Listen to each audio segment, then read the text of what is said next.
Oke, selamat siang Bapak Ibu. Kita lanjut lagi. Kita langsung lompat ya ke bagian cost of capital. Ini salah satu bagian di manajemen keuangan yang menurut saya sangat penting untuk kita pahami. Eh, Setelah minggu lalu belajar tentang value of money, ini bab berikutnya yang menurut saya cukup penting untuk kita kuasai bersama. Oke, oke. Oke, kita akan belajar terkait beberapa hal ya, Bapak Ibu. Source of capital, ya. Bentar. Source of capital, sumber-sumber pendanaan, komponen dari biaya. Terus kita nanti akan lihat tentang WACC, Weighted Average Cost of Capital. Lalu akan sampai situ sih yang paling perlu ya. Nanti kita akan sekilas saja tentang adjusting for fluctuation cost sama adjusting for risk karena ada bab lain untuk itu. Eh, Sumber-sumber pendanaan jangka panjang bagi perusahaan itu apa saja? Long term capital itu ada long term debt ya, hutang jangka panjang. Lalu ada preferred stock atau saham preference, ada common stock. Nah, ini memang sengaja didesain seperti ini. Preferred stock itu dibuat di tengah karena memang sifatnya juga itu antara hutang sama kapital. Lalu common stock itu ada dua sumbernya yang diterbitkan dan dijual. Jadi kalau misalnya perusahaan melaksanakan IPO itu akan menghasilkan new common stock. Demikian juga kalau melakukan right issue atau secondary offering itu juga semuanya akan menghasilkan new common stock atau saham biasa yang baru. Tetapi kita harus ingat Bapak Ibu bahwa return earning itu juga common stock. Jadi laba ditahan itu common stock. Ini mungkin yang saya berikan penekanan karena selama ini mungkin kita berpikir return earning itu bukan common stock. Jadi return earning itu adalah bagian dari common stock. Artinya one day perusahaan itu katakanlah likuidasi, maka eh, hak likuidasi untuk yang hak likuidasi itu kan nanti akan dimiliki oleh pemegang saham biasa ya, terakhirnya itu termasuk return earning, itu perhitungan untuk mereka. Oke. Nah, sebelum kita lanjut ya Bapak Ibu ya, sebelum kita lanjut saya akan mencoba menjelaskan dulu tentang bab kita ini bicara tentang cost of capital. Kalau Bapak Ibu, ini kan babnya tentang cost of capital ya. Jadi kalau kita bedah kata-katanya dalam bahasa Indonesia ya, ini yang paling penting sekarang ini sebenarnya. Kalau nanti perhitungan-perhitungannya Bapak Ibu bisa baca sebenarnya. Ya, biaya atas modal. Nah, apa sebenarnya biaya atas modal itu? Adalah biaya atas uang yang digunakan oleh perusahaan. Jadi pengertian kapital dalam konteks ini izinkan kita perluas dulu. Ya, kita perluas dulu, bukan hanya sekedar dalam pengertian akuntansi, kapital itu adalah pengertian modal ya.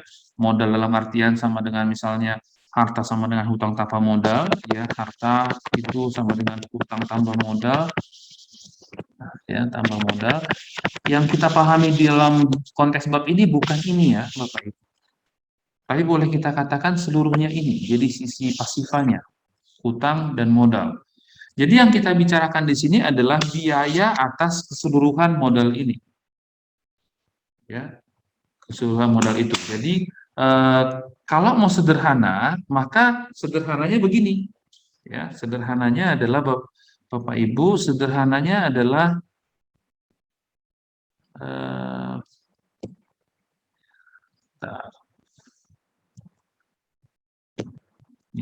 kalau kita mau sederhanakan, tentu biaya atas modal, kalau pengertian modal adalah seluruhnya ini, jadi long term capital itu ini seluruhnya, ya. Maka biaya atas ini, ya, kalau long term debt, kalau debt, maka kalau sederhananya ini biayanya adalah bunga. Gitu ya. Gampang hitungnya ya. Kalau preferred stock, kita bisa mengatakan misalnya ini adalah return yang dipersyaratkan kan. Kalau dia saham preferred kan itu ada persyaratan returnnya, ya return persyaratan berapalah itu. itu setidaknya bisa kita gunakan sebagai dasar untuk menghitung berapa biaya atas modal yang bentuknya preferred stock. Jadi kalau ini sebenarnya gampang dipahami, ini gampang dipahami, mungkin yang sulit kita pahami adalah common stock. Ini apa biaya dananya? Kan gitu sekarang pertanyaan. Kalau yang dua ini kan gampang gitu ya. Common stock apa itu cost of capitalnya? Ngitungnya bagaimana? Tapi sekarang kita perlu dulu berpikir, nyata nggak sih bahwa common stock itu punya biaya? Benar nggak sih dia punya biaya? Saya kasih satu penjelasan yang membuat seharusnya Bapak Ibu meyakini bahwa common stock itu punya biaya. Gini, ceritanya begini. Kalau misalnya sebuah perusahaan itu mau melakukan ekspansi, ya perusahaan itu mau melakukan ekspansi, dia butuh dana, ya dia butuh dana. Kalau kita telusuri kebanyakan kejadian seperti ini, perusahaannya mau ekspansi, lalu dia butuh dana, itu kan kita sebenarnya diperhadapkan pada dua kemungkinan ya. Ya, saya pakai kata-kata kita sehari-hari aja ya, minjam atau ngajak orang lain gabung, ya, saham tambahan gitu ya, saham tambahan. Atau sebenarnya tiga, atau memakai return earning, ya, pakai RE, kan gitu ya, return earning. Tapi kalau kita cek dari semua kejadian-kejadian seperti ini, banyak perusahaan yang memilih minjam atau menerbitkan debt, ya, diterbitkannya debt. Tapi coba cek laporan keuangannya, dia punya nggak return earning? Punya. Dia punya return earning, tapi dia minjam. Bahkan return earning ini kemudian dibagikannya menjadi dividen. Ini bukti bahwa dalam pertimbangan mereka, si perusahaan itu lebih menguntungkan menerbitkan debt, ya, dibanding dibanding menggunakan RE atau ngajak orang lain gabung. Return earning-nya aja dia bagikan, malah nerbitin surat hutang. Padahal dia mau ekspansi. Ini buktinya apa?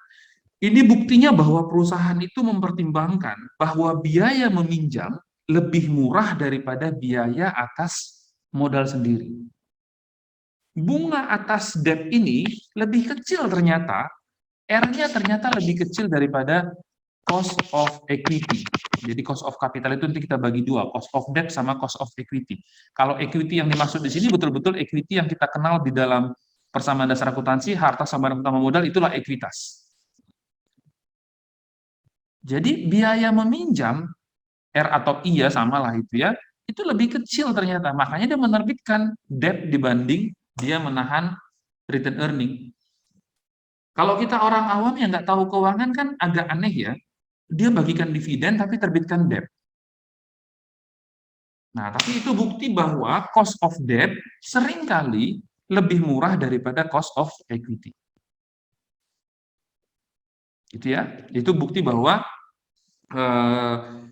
modal itu punya biaya, punya cost, apapun bentuknya, mau debt, mau preferred stock, mau common stock, itu punya. Itu ya. Nah, di perusahaan sendiri akan terjadi beberapa sumber pendanaan yang dicampur, ya, akan bercampur, ya. Bisa kita lihat di sini. Bisa kita lihat di sini. Campurannya apa saja? Campurannya yang tiga itu tentu ya. Campurannya adalah debt,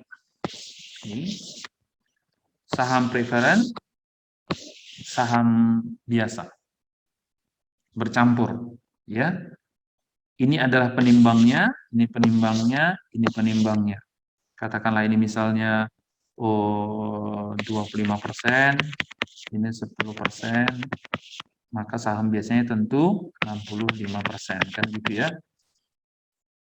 Jadi ini adalah weighted average cost of capital-nya, rata-rata tertimbang atas ini. Jadi biayanya mana? Biayanya ini biaya minjem, ini biaya saham preferen, ini biaya saham biasa. Jadi kalau kita mau menghitung berapa biaya rata-rata keseluruhan, maka harus kita buat rata-rata tertimbangnya seperti ini. Kenapa khusus untuk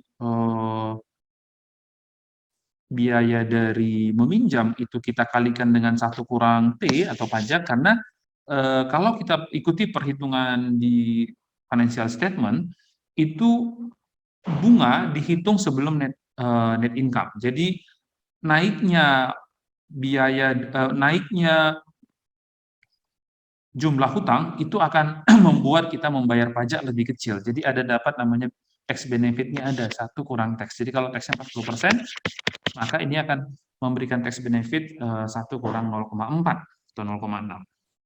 Ini ya, WS refer to the firm capital structure weight, ya, WS ini jadi bobotnya maksudnya ya. KS refers to the cost of each component, biaya per komponennya itu yang saya jelaskan tadi di atas. Gitu ya. Oke.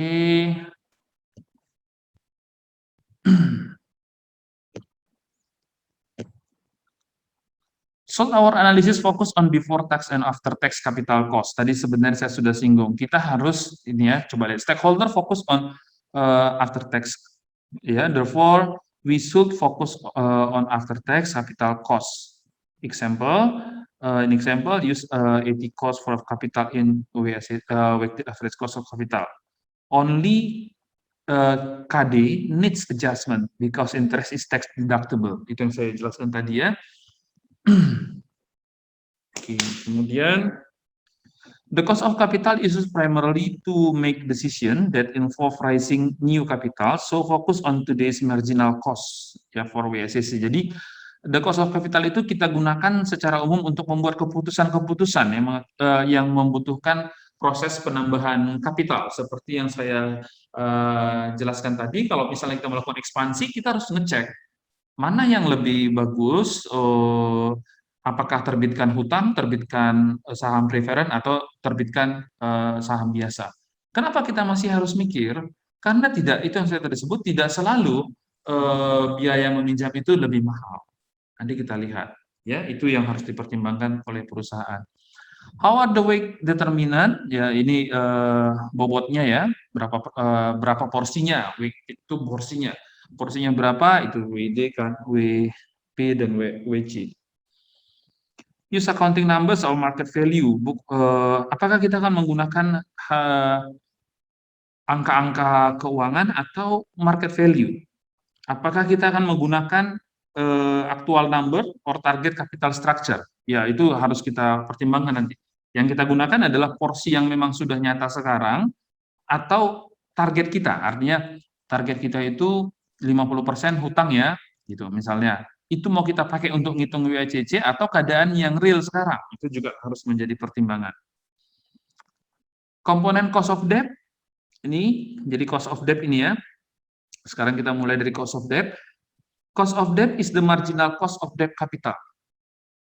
Jadi berapa nilai bunga dari hutang terakhir gitu. Marginal cost ya, namanya marginal kan gitu ya, yang terakhir ya. Jadi sekarang hutang kita sudah katakanlah 30%. Kalau kita mau nambah lagi berapa biaya bunganya? Itu atas bunga yang terakhir itu KD-nya. Oke. Aduh, saya agak canggung masih pakai laptopnya. Oke.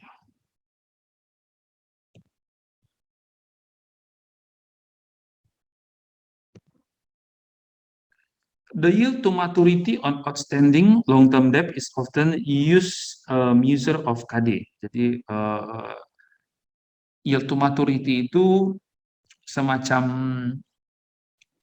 return benarannya, bunga benaran. Jadi bunga itu kenapa saya sebut ada bunga benaran, ada bunga tertulis ya. Jadi bunga tertulis itu tidak selalu yield to maturity, itu berbeda. Nanti kita akan lihat. Bapak Ibu yang sudah terbiasa ngitung-ngitung tentang suku bunga harusnya tahu ya bahwa suku bunga tertulis baik di obligasi, di suku bunga perbankan yang tertulis itu bukan suku bunga efektif. Kita harus mencari lagi suku bunga efektifnya berapa. Why tax adjust? Ya. Kenapa harus di 1 kurang T? Tadi itu karena prosesnya dalam perhitungan laba bersih perusahaan itu bunga itu sudah kita kurangkan dulu sebelum net income. Sehingga kalau kita meminjam, biaya bunga itu adalah pengurang pajak. Ya, jadi semakin banyak kita meminjam, akan timbul beban bunga, dan beban bunga itu adalah pengurang pajak. Nah, ini misalnya ya, coba kita lihat.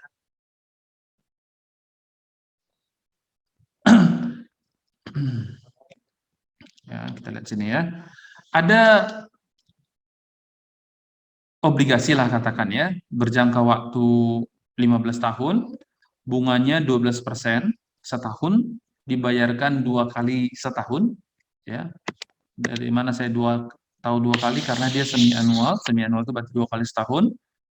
Dijual, obligasi itu dijual 1.150 rupiah, tentunya ini nilai nominalnya 1.000 ini ya, walaupun nggak disampaikan di sini, tapi dijualnya 1.153.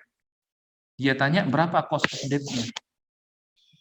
Kenapa masih dia tanya? Berarti kan bukan ini, kan gitu ya. Logikanya gitu. Berarti kan bukan 12. Kalau 12 ngapain dia tanya lagi? Kan gitu ya. Memang bukan 12, karena 12 itu adalah suku bunga tertulis. Jadi dia bukan suku bunga efektif. Oke. Remember, the bond pay a semi-annual coupon, berarti 2 kali setahun. So, KD-nya itu adalah 5,0 dikali 2, supaya 10 kan? Jadi sekali bayar kan 5, karena 2 kali setahun. Oke. Nih. Nah, kalau kita masukkan ke kalkulator keuangan seperti yang sudah kita bahas minggu lalu, ya, maka kita isi ininya 5, 1 per year-nya 5, N-nya 30, 15 kali 2, 15 tahun dikali 2,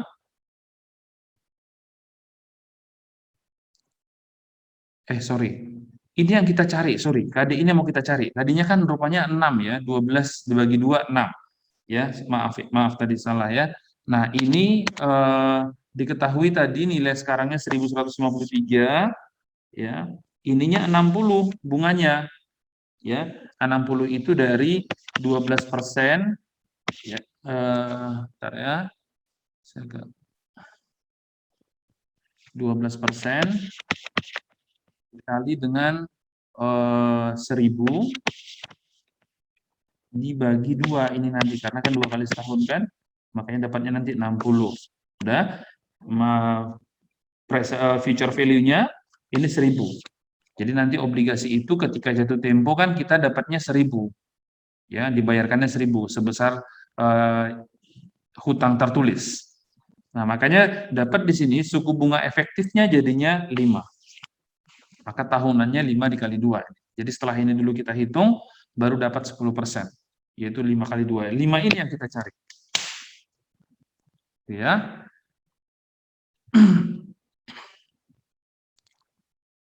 Oke.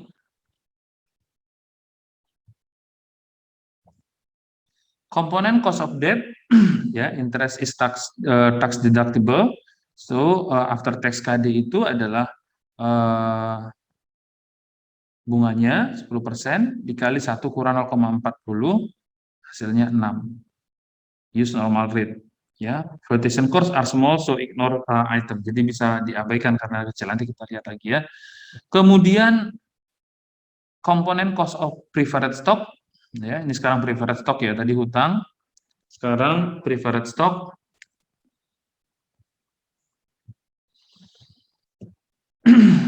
KP is the marginal cost of preferred stock. Jadi tandanya itu di buku lain nanti mungkin berbeda ya. Jadi enjoy aja, yang manapun nanti enjoy aja. Oke. Bentar ya.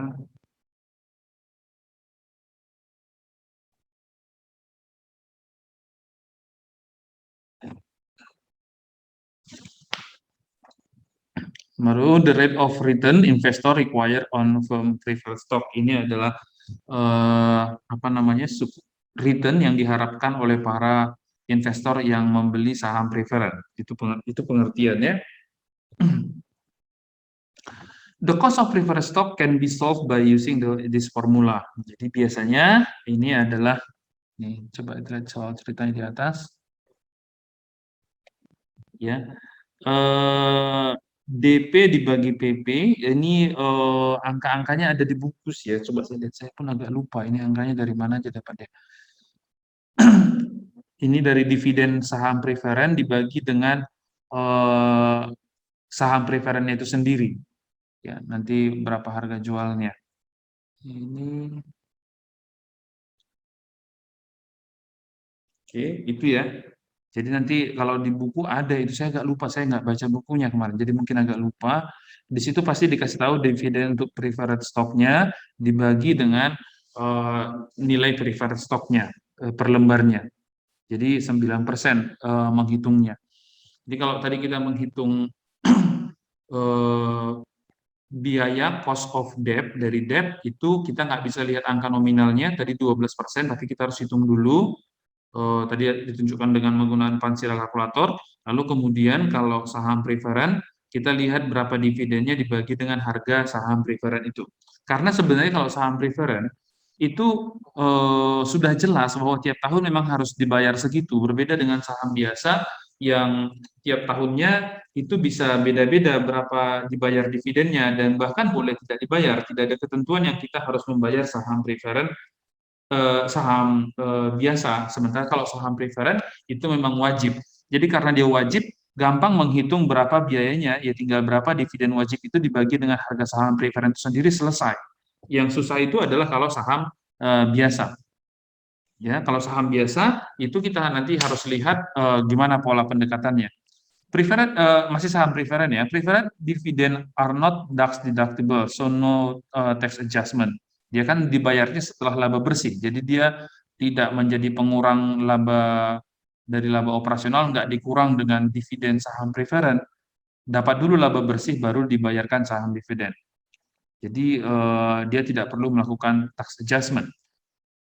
Ya, our calculation ignore possible fluctuation cost. Ya, itu nanti dulu kita lihat. Nah, sekarang mari kita lihat, apakah saham preferred stock more or less risky to investor than debt? Mana sih sebenarnya yang lebih berisiko, saham preferred atau saham atau hutang?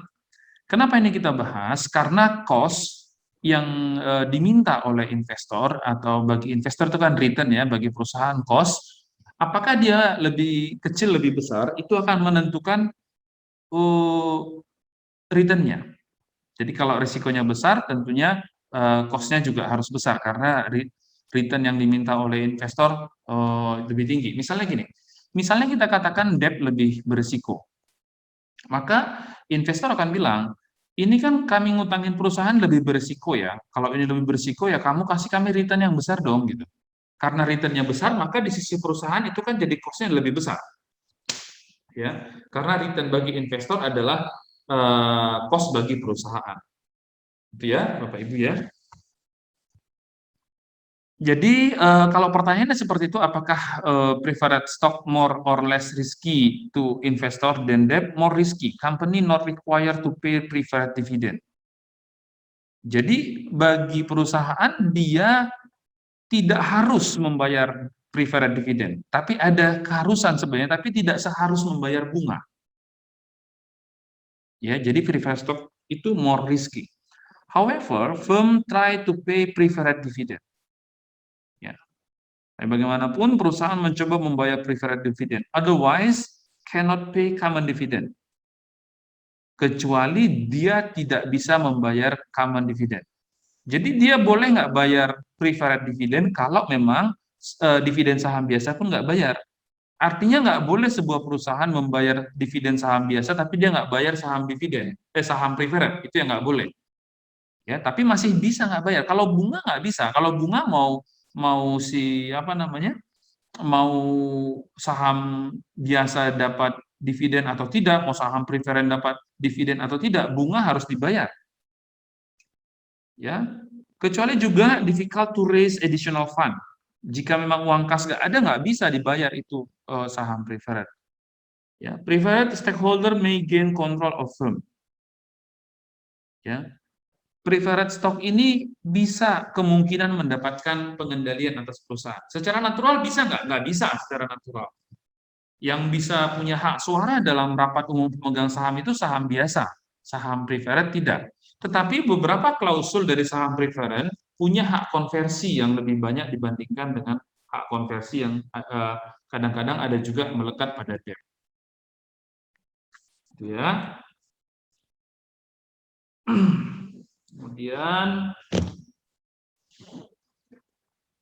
why is the yield of preferred stock lower than debt? Jadi, why is the yield dari preferred stock itu, ya, yield itu bisa kita anggap sebagai tingkat pengembalian ya, lebih rendah dari debt.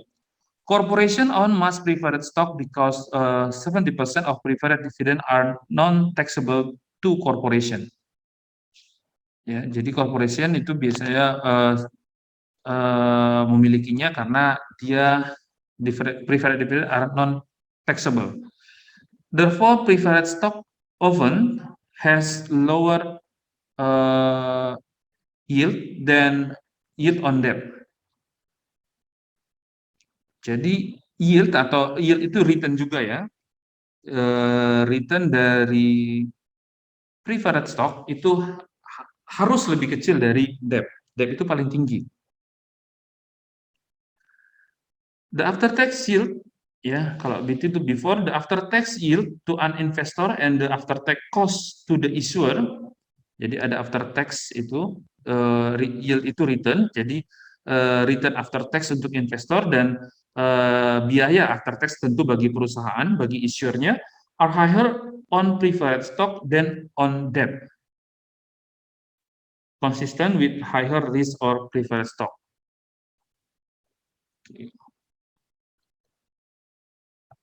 Coba kita lihat di sini, illustrating the difference between after tax cost of debt and preferred stock. Ya.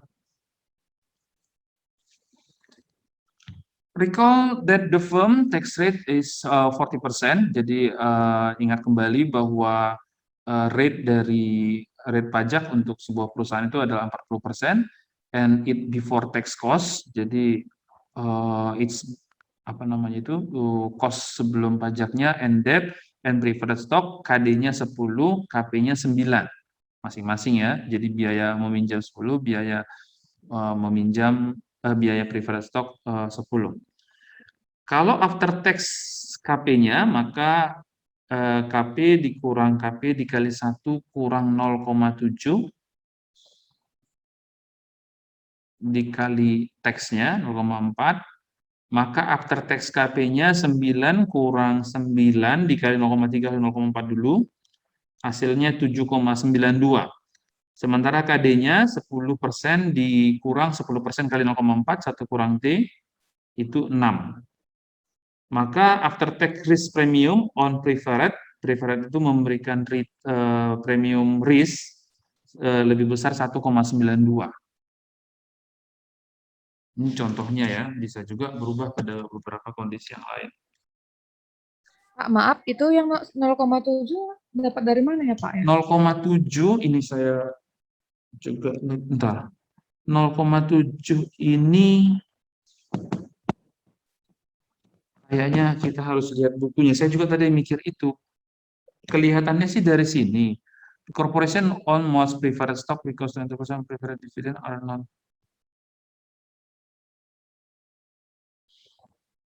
Ada info kayaknya di buku, tapi nanti saya coba baca ya, nanti saya jelasin melalui voice note aja. Dia, atau ini aturan di mereka ya, 70% katanya dari dividen preferred itu non taxable. Jadi yang di taxable itu cuma 30%. Itu yang membuat hanya 30% yang kita kalikan, ya 1 kurang 0,7, jadi hanya 0,3 yang objek pajak, baru dikali dengan 0,4, ini 1 kurang baru dikali dengan tarif pajaknya kalau 0,4. Nanti coba saya kasih penjelasan tambahan di sini ya. Terus tadi saya nggak sempat baca detailnya, jadi agak ada beberapa poin yang lupa. Yang pasti ini memang adalah yang dipajakin. Yang dipajakin 0,7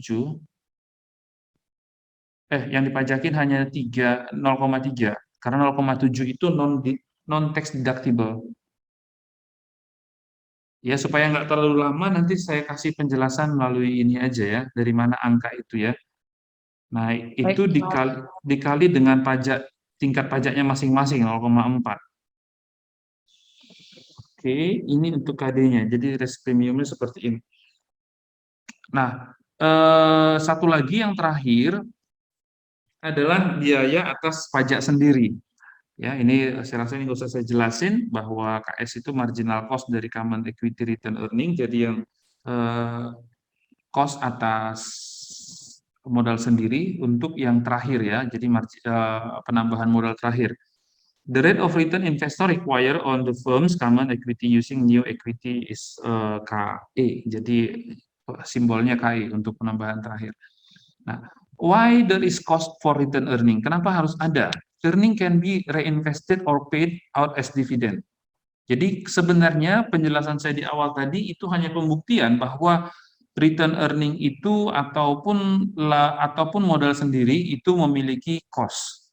Tapi pemahaman intinya sebenarnya kalau kita mau masuk secara filosofis, kenapa return earning dalam hal ini laba ditahan itu punya cost, punya biaya? Karena gini, return earning itu kan sebenarnya bukan uang yang betul-betul tidak diam ya. Dia sebenarnya bisa kita reinvested di tempat lain. Jadi kalau misalnya saya sebagai pemegang saham mengetahui bahwa di tempat lain saya punya alternatif untuk menginvestasikan return earning yang ada di perusahaan saya yang satu, misalnya saya satu perusahaan punya return earning dan saya punya kuasa untuk meminta manajemen membagikannya sebagai dividen. Lalu saya tahu pada saat yang bersamaan saya tahu di tempat lain ada sebuah peluang investasi yang memberikan return atau yield sebesar 15%. Maka sebenarnya saya bisa memerintahkan manajemen di perusahaan saya yang tadi saya punya return earning di sana, bagikan dong itu sebagai dividen return earningnya. Kenapa saya perintahkan begitu? Karena saya tahu saya bisa menginvest uang itu di tempat yang tadi yang memberikan return 15. Jadi selama perusahaan saya tadi bisa meminjam di angka persentase di bawah 15, saya akan perintahkan manajemen untuk membagikan sebagai dividen. Saya akan menanamkan uang itu di tempat lain, sementara untuk keperluan perusahaan saya terbitkan aja debt. Misalnya perusahaan saya bisa meminjam di angka 12,5%. Saya minta aja itu perusahaan terbitin dong terbitin aja debt untuk keperluan ekspansi kita. Pak, kita kan punya return earning-nya bagikan ke saya sebagai dividen. Nah, saya sudah merencanakan bahwa return earning yang dibagi ke saya itu saya akan reinvest di tempat lain yang memberikan return di atas suku bunga meminjam perusahaan saya tadi. Perusahaan saya biarin aja menerbitkan debt. Kira-kira gitu. Itu kenapa ada cost of return earning. Investor could buy other securities. Tadi sudah singgungnya, earn a return, jadi menghasilkan return. Ya, ini dia. If earning are retained, there is an opportunity cost. Intinya itulah yang saya sebut tadi. Jadi dia punya kesempatan untuk menginvest di tempat lain. Itu ya. Oke. Tetapi kita memang harus mengakui bahwa yang paling sulit untuk menentukan cost-nya memang cost of equity. Jadi kalau tadi cost of capital kita bagi dua menjadi cost of debt dan cost of capital dan cost of equity, yang paling sulit itu adalah menentukan cost of equity. Kenapa demikian? Karena memang banyak hal yang harus diasumsikan itu sih sebenarnya ya. Nah, salah satu cara untuk menghitung KS ya, cost of equity, saya sih lebih suka sering sebutnya KE, itu adalah dengan pendekatan CAPM. Jadi ada K tingkat risk free, RF ini risk free, ditambah dengan KM dikali dikurang KRV. Jadi ini adalah return pasar keseluruhan. Kalau di Indonesia ini returnnya HSG, dikurangi dengan risk free ini adalah suku bunga Bank Indonesia, dikali dengan beta. Beta ini sering dikatakan sebagai tingkat sensitivitas perubahan harga saham tertentu dengan indeks, dengan return marketnya. Jadi sebenarnya beta ini adalah eh, koefisien korelasi antara KM dengan istilahnya K apa di sini ya? Saya nggak tahu ya istilahnya apa, tapi saya gunakan bahasa langsungnya aja. Ini adalah komponen regresi antara KM dengan si saham individualnya. Saya sebut apa ya? KI kali ya, KI. Jadi misalnya saham tertentu, katakanlah saham Telkom, berapa koefisien korelasinya dengan IHSG. Nah, itu yang menentukan beta. Ya. Nah, itu dikalikan ke dalam. Nah, ini kan semuanya sudah asumsi ya, ada beberapa asumsi di sini. Itulah untuk menentukan KS, satu jalan untuk menentukan KS. Jalan lain adalah dengan menggunakan dividen cash flow. Ya, dividen cash flow itu asumsinya adalah eh, dividen di tahun tertentu dibagi dengan harga saham itu di titik awal ditambah dengan growth-nya. Nah, growth ini sendiri sudah asumsi. Ya, berapa dividennya akan bertumbuh di tahun-tahun ke depannya. Ya, kalau saya sendiri paling sering menggunakan yang dua ini ya, dua ini relatif, ini yang paling mudah ya, paling paling apa ya namanya, paling mungkin dikerjakan. Nah, ada on bond yield plus risk premium, jadi eh, ada pendekatan asumsi juga, jadi kita tetapkan berapa biaya hutang di perusahaan itu dulu. Nah, karena kita sepakat bahwa biaya meminjam itu biaya modal sendiri lebih besar, baru ditambahkan dengan risk premium tertentu. Risk premiumnya ini yang menjadi juga ruang yang sifatnya asumsi. Jadi paling banyak yang digunakan orang adalah pendekatan capital asset pricing model atau CAPM. Itu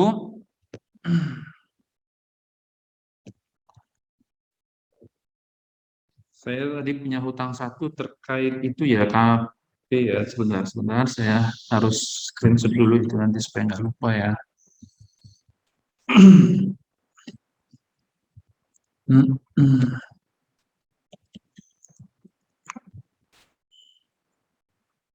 Ini ya, sebentar. Oke.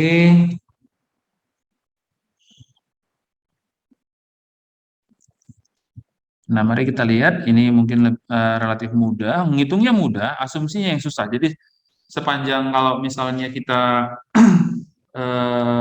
hanya untuk ujian ya mungkin relatif mudah. Tapi kalau nanti kita misalnya kerja di perusahaan lalu diminta untuk menghitung suku bunga apa namanya KS atau KE itu memang agak susah. Misalnya begini, diasumsikan risk free 7%, return pasar 6%, and the firm beta, betanya 1,2, what is the cost of common equity based upon the CAPM? Itu kita coba lihat. Ya, KS 7,0 tambah 6, KM kurang KRV, 6 kurang, ini juga salah ya, kenapa kurang,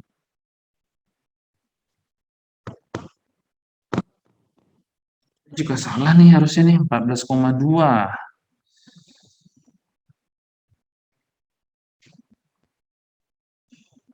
Oh, sorry, ini benar. KM ini yang disampaikan di atas ini sudah ya, coba ini agak kadang ini pas ya. Ini sudah ini sudah risk premium market. Jadi sudah KM kurang KRV ya, sudah langsung 6. Jadi ini bukan lagi KM. Jadi bukan 6 kurang 7. Ini sudah ini ya, sudah risk premiumnya. Sorry. Ya, sudah risk premium. Paham ya? Jadi dia bukan lagi harus kita kurangkan 6 kurang 7, sudah. Bukan, itu. Jadi ini sendiri namanya RPM. Ya, risk premiumnya. Jadi sudah 6%, dikali dengan BT 1,2, sehingga biaya atas modal ini adalah 14,2%.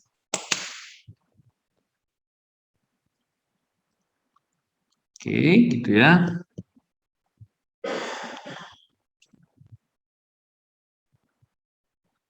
Oke.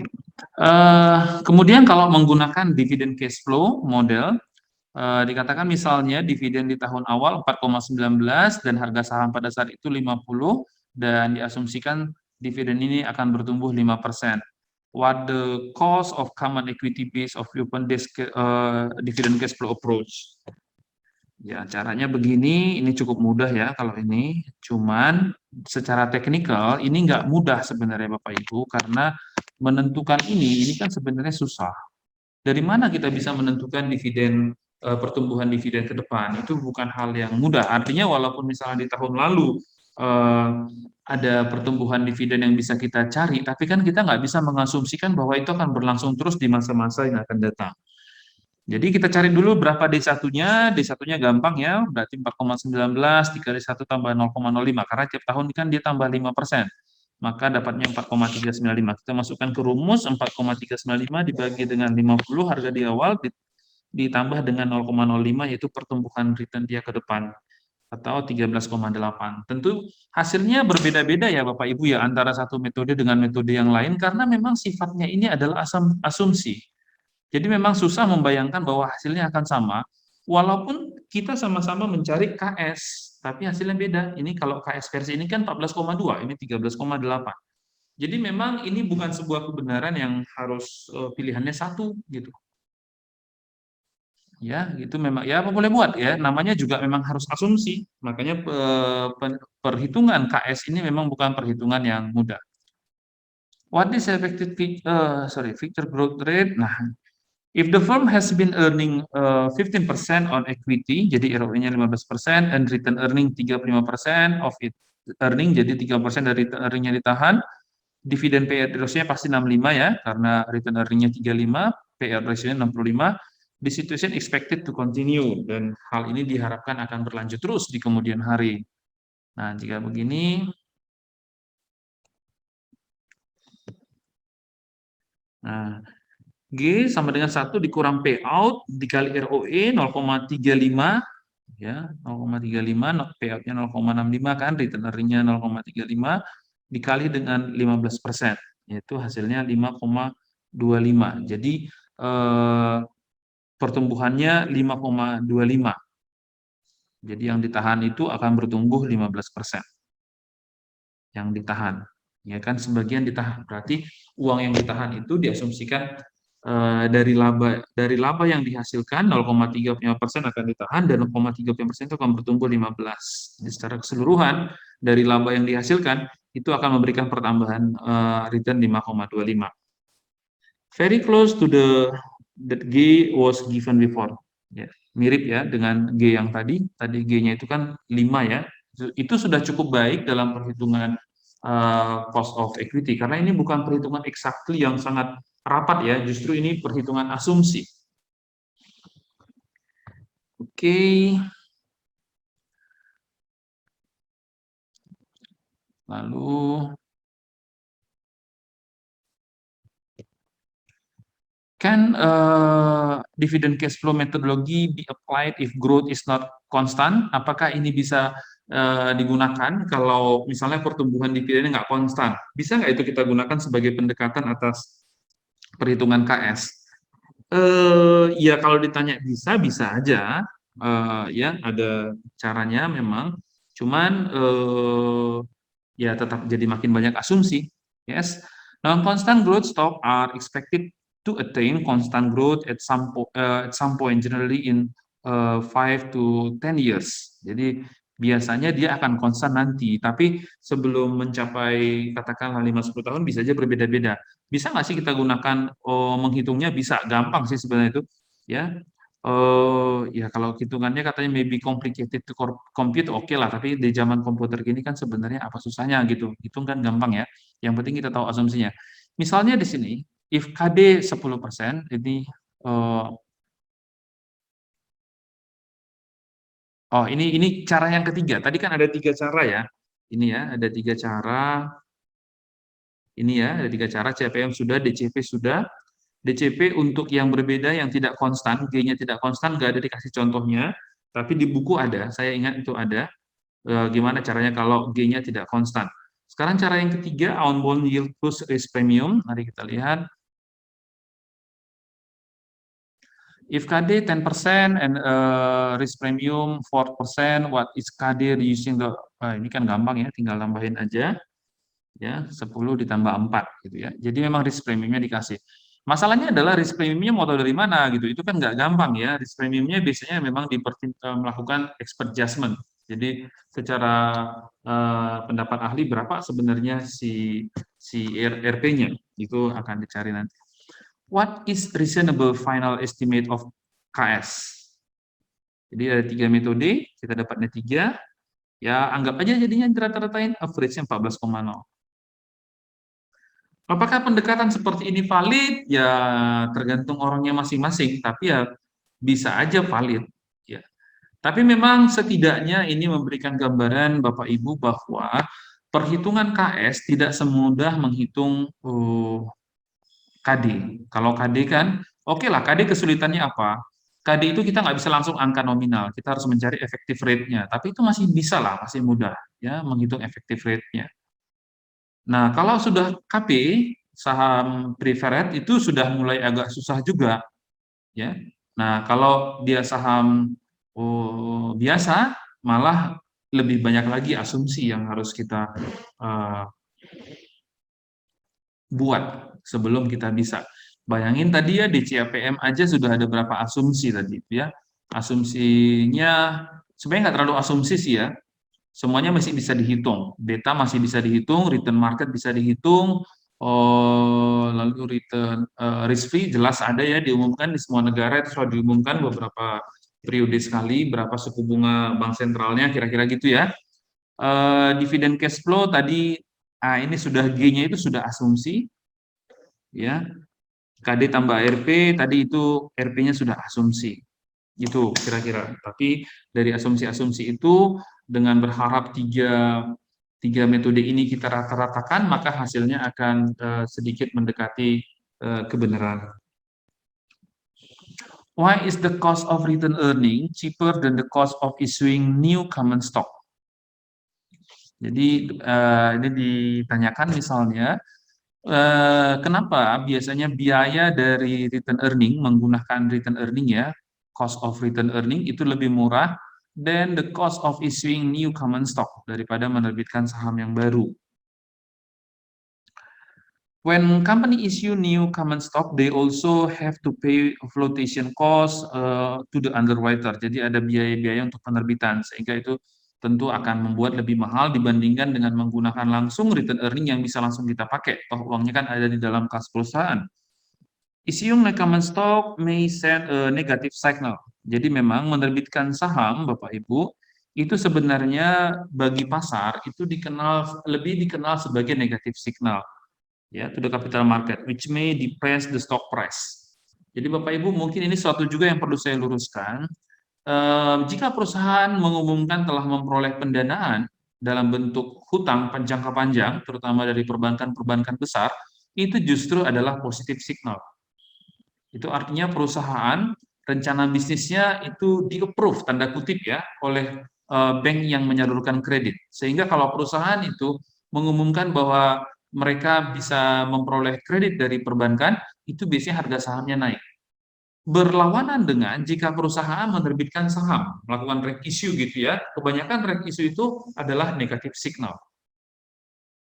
Ya, artinya orang akan bilang, ngapain juga dia terbitin reg issue, kalau dia yakin rencana bisnis itu dia terbitin aja debt.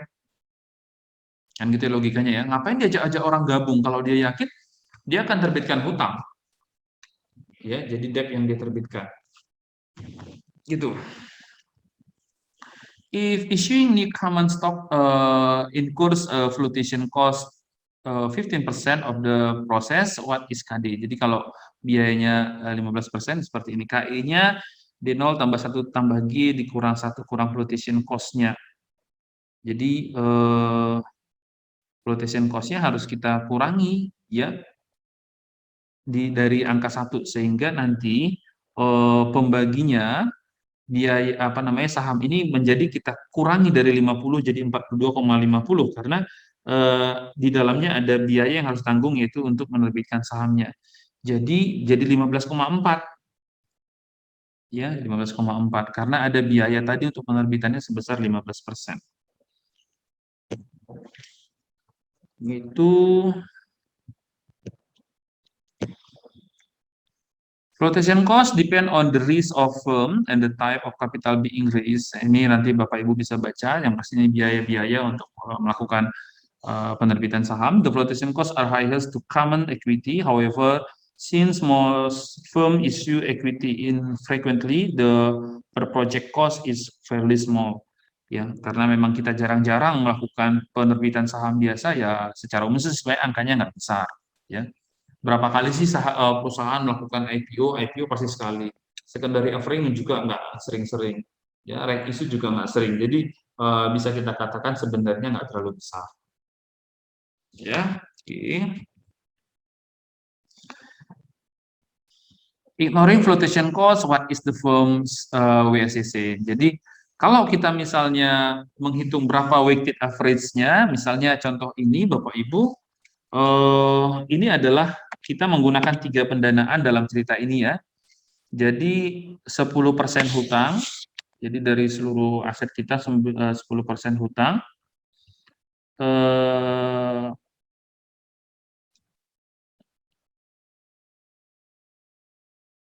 Sorry, salah, maaf ya, saya ulangin. Kenapa nggak 100 saya pikir. 30% hutang, 10% saham preferen, dan 60% itu saham biasa. Jadi totalnya 100% ya. Ini adalah proporsi struktur permodalan kita. Jadi kalau ditanya struktur permodalannya berapa? Struktur permodalannya 30% hutang, 10% saham preferen, dan 60% saham biasa. Nah, saham hutang itu cost-nya 10%, saham preferen 9, dan saham biasa 14. Ya, dan lebih besar ya di sini ya. Jadi kalau begini kondisi perusahaan, kalau saya direktur keuangannya kan jelas saya akan menerbitkan hutang dibanding menerbitkan saham. Karena kalau hutang pun 10-nya. Cuman itu nggak bisa berlaku terus. Karena seiring berjalannya waktu, jika hutang bertambah, maka KD-nya akan naik. Jadi kalau hutangnya, ini kan KD ketika 30% hutang. Kalau 40% hutang, sementara saham biasa turun menjadi 50%, ini mungkin tidak 10, bisa naik gitu ya. Jadi gitu hitungannya. Nah, kalau yang ini harus 1 kurang tax, jadi dikali 0,6. Ya, di sini tadi saya yang agak bingung ya, kenapa dia dikali lagi pertanyaan dari temannya. Nanti saya akan make sure nanti kalau malam saya udah di rumah nanti saya akan lihat. Jadi berdasarkan ini, weighted average cost of capitalnya adalah 1,8 tambah 0,9 tambah 8,4%, itu maka weighted average cost of capitalnya si perusahaan ini adalah 11,1. Kira-kira apa sih artinya? Bapak Ibu, artinya gini, seginilah biaya modal dari perusahaan itu. Modal dalam pengertian yang luas, bukan sekedar modal ekuitas ya, tapi dalam pengertian seluruh dana yang digunakan. Artinya kalau perusahaan ini menghasilkan sebuah proyek dengan keuntungan 9%, itu secara finansial rugi. Secara accounting itu untung ya, nanti kan secara accounting kan cuma pendapatan kurang beban dan lain-lain ya, dia tidak memperhitungkan opportunity cost, tidak memperhitungkan cost-cost yang lain. Tapi on financial statement analysis, kalau perusahaan itu menghasilkan sebuah project dengan untung 90%, itu financially loss. Ya, karena dia return-nya di bawah cost-nya. Ini kan cost dana sekarang, fund cost ya, atau cost of fund biasanya disebut orang non keuangan pun bilang sebutnya cost of fund. Kalau kita sih sebutnya tadi itu cost of capital. Ya. Jadi kalau misalnya saya sebagai direktur perusahaan ditawarkan sebuah proyek dengan keuntungan return 10%, yield itu 10%, maka saya nggak ambil itu proyek. Tapi kalau proyek itu menghasilkan return di atas 11, katakan 13, saya akan ambil. Sehingga Bapak Ibu, penting sekali bagi perusahaan untuk membuat ini small, kecil. Karena apa? Dari cerita kita tadi, kalau ini besar, kan makin sulit bagi perusahaan itu menerima proyek. Karena kan yang dia terima harus lebih besar dari angka yang dihasilkan itu, dari WACC-nya. Jadi perusahaan yang bisa mengambil banyak proyek adalah yang WACC-nya kecil. Kalau WACC-nya, weighted average cost of capital-nya besar, makin sulitlah dia menerima proyek. Itu kira-kira ininya. Apa namanya? Manfaat paling sederhana dari perhitungan-perhitungan ini. Oke.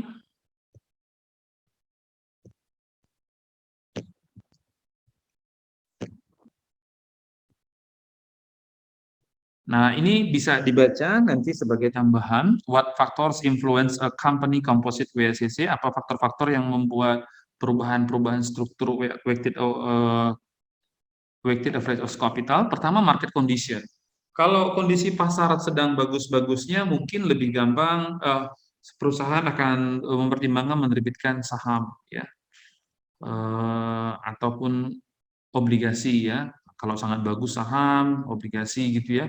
Tapi kalau market sedang nggak bergairah, ya, pasar sedang tidak mau menyerap, mau menerbitkan saham, mau menerbitkan obligasi, nggak begitu laku, maka mau nggak mau return earning menjadi andalan. Ya habisin aja pendanaan internal, kan kira-kira gitu. Artinya market itu menentukan porsinya. The firm capital structure and dividend policy. Struktur permodalan sebelumnya, sebelum misalnya ini saya masuk sebuah perusahaan, saya diminta untuk ekspansi. Apa yang harus saya lakukan? Dari mana dana saya cari? Ya, saya lihat dulu struktur permodalannya yang sebelumnya. Kalau struktur permodalan sebelumnya, katakanlah 51% itu sudah dimiliki oleh satu orang pemegang saham pendiri, saham prinsipal, tentu kalau 51% saham dipegang oleh saham pendiri, itu sangat tidak mungkin melakukan secondary offering. Karena kalau kita lakukan secondary offering, nanti jangan-jangan kepemilikan si pemegang saham awal itu di bawah 51, dan itu kan kiamat bagi dia. Tadinya dia yang mengendalikan perusahaan, eh, dia kemudian nggak bisa mengendalikan karena porsi kepemilikannya sudah turun di bawah 50% gitu ya. Jadi eh, dia menjadi tidak eh, tidak bisa menerbitkan saham pada kondisi-kondisi tertentu, tergantung struktur perkembangan struktur permodalan dia pada saat itu. Ya, juga terkait dengan dividen polisi. Dividen polisi ini juga penting karena kebijakan dividen yang sudah berlangsung sebelumnya itu juga susah diubah. Jadi kalau perusahaan sudah terbiasa membagi dividen besar, dia akan sedikit mempertimbangkan kalau menerbitkan saham baru karena dia nggak bisa tiba-tiba mengecilkan dividennya. Sorry. The firm investment policy, firm with riskier project generally have higher WSCC. Jadi perusahaan yang punya kebijakan investment di proyek-proyek yang berisiko tinggi, biasanya dia akan memiliki weighted average cost capital yang lebih tinggi.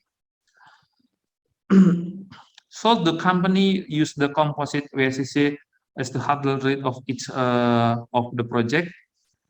Seperti yang saya katakan tadi, sebenarnya tidak harus exactly seperti itu, tapi harusnya seperti itu ya. Jadi untuk menilai project, apakah akan menggunakan WSCC? Ya, ya, tapi begini. Know if composite WSCC reflect the risk on average project undertaken by the firm. Therefore, the WSCC only represent the hurdle rate for typical project with average risk. Jadi diambil atau tidaknya memang bisa kalau. Nah, different project have different risk. Kalau misalnya memang projectnya berbeda-beda, the project should be adjusted to the reflect the project risk. Jadi kita memang harus lihat juga project risk-nya masing-masing. Nggak bisa langsung juga tadi tuh ya di bawah 11 nggak ambil gitu ya. Tapi kalau misalnya di bawah 11, 10, tapi risikonya sangat kecil, itu mungkin menjadi akan diambil. Karena tadi itu, 11 itu adalah rata-rata dari seluruhan. Itu rata-rata return yang sudah mempertimbangkan risk-nya. Kalau ada project-project yang memang return-nya lebih kecil, tapi risk-nya secara signifikan juga jauh lebih kecil, ya bisa aja project itu diambil. Atau project yang dia lebih besar return-nya, potensial return-nya, tapi risikonya juga jauh lebih besar. Artinya walaupun dia sudah di atas WACC, nggak bisa juga otomatis langsung seperti itu. Tapi WACC tetap akan jadi rujukan. Oke. What are the three type of project risk? Ya, ada standalone risk. Ya, jadi risiko itu berdiri sendiri.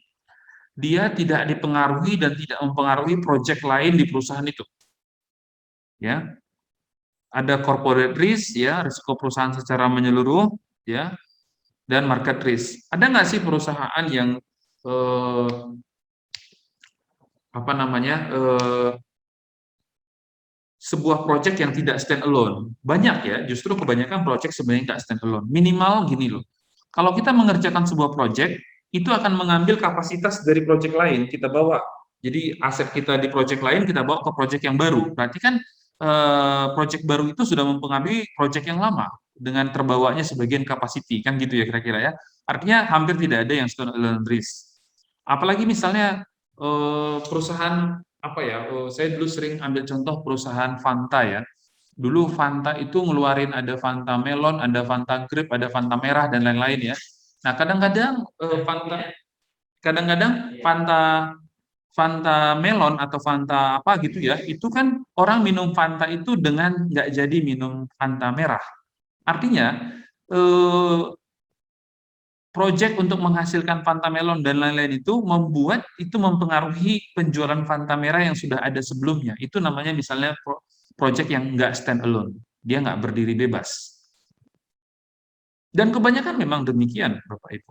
Ya, corporate risk akhirnya semuanya itu menjadi corporate risk. Gabungan akhirnya pada naik turunnya laba secara korporasi itu kemudian kita kenal menjadi corporate risk.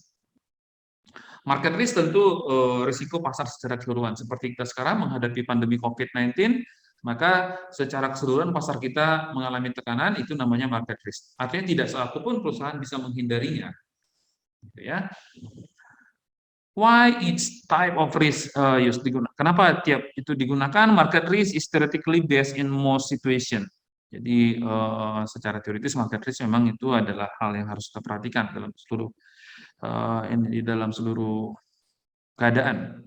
Artinya saluran kredit dari perbankan juga itu akan dipengaruhi market. Kalau marketnya lagi buruk, tingkat bunga akan naik. Demikian yang lain ya.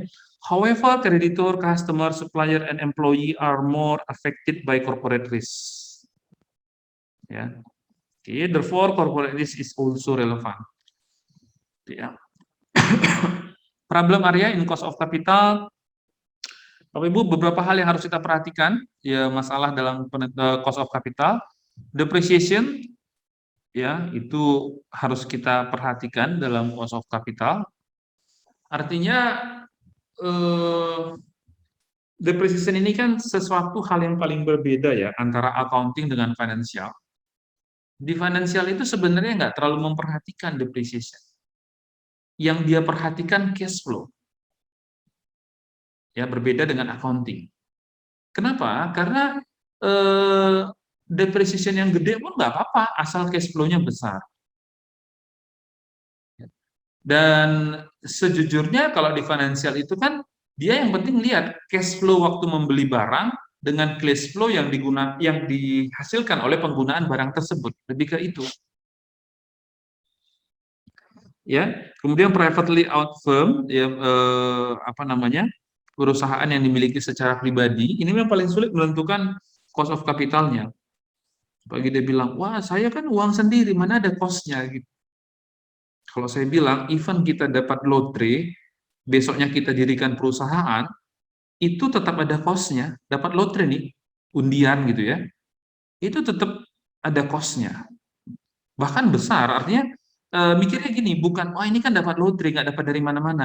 Lah, daripada dirikan perusahaan, kamu beli aja saham gitu, atau beli aja, nggak usah di saham beresiko, kamu beli aja obligasi, dapat 12%. Artinya kan ada opportunity cost 12. Kalau kita mendirikan perusahaan, labanya harus di atas 12. Kalau nggak di atas 12, ngapain gitu? Kamu beli aja obligasi kan gitu, gampang. Mikirnya kan gitu ya. Lalu measurement problem. Tadi kita sebenarnya sudah singgung. Yang paling berat untuk mau di measure, yang paling berat untuk diukur adalah yang tadi KS ya. KS itu susah. Too many assumption. Lalu adjusting cost of capital for different risks.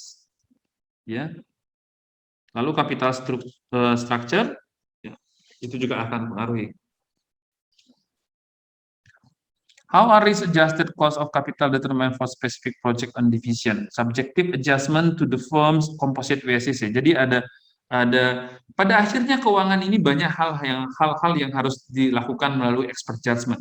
sering disebut juga subjective adjustment. Ya, jadi ada hal-hal yang kita adjust, kita sesuaikan secara subjektif, bukan objektif. Jadi kalau subjektif itu kan sudah merupakan insting, expert judgment lah, ya. Tapi itu tadi kalau dibilang insting, wah ya udah tebak-tebak aja, bukan gitu. Yang bisa melakukan tebakan dengan benar itu adalah expert, adalah ahli. Kalau nggak ahli dia nggak bisa melakukan tebakan dengan tepat. Attempt to estimate what the cost of capital would be the project division were stand alone. Ya. The require estimating the project beta. Jadi betanya harus kita lihat. Tadi yang saya sebut tadi, hitung betanya seperti itu ya. Oke. Finding the divisional cost of capital using similar standalone firm to estimate the project cost of capital. Jadi misalnya ini, comparison firm, the following characteristic target capital structure-nya itu terdiri dari 40% hutang, 60% ekuitas. KD-nya 12, KRV-nya 7, risk premium-nya 6, betanya 1,7. Jadi kita lihat tax rate-nya 40%. Mari kita lihat ya. Calculating divisional cost of capital-nya KS 7, 6, 17, 9,2. Nah, ini tadi hitungan atasnya udah gampang ya, udah bisa kalian hitung sendiri. Yang ini kan CPM ya, KRV kurang KM KRV. Oke. Divisional expected average cost of capitalnya WACC WDKD 1 kurang T 13,2. Oke, gitu. Saya rasa nggak terlalu susah ya Bapak Ibu ya. Typical project in this division are acceptable if their return exceed 13,2%.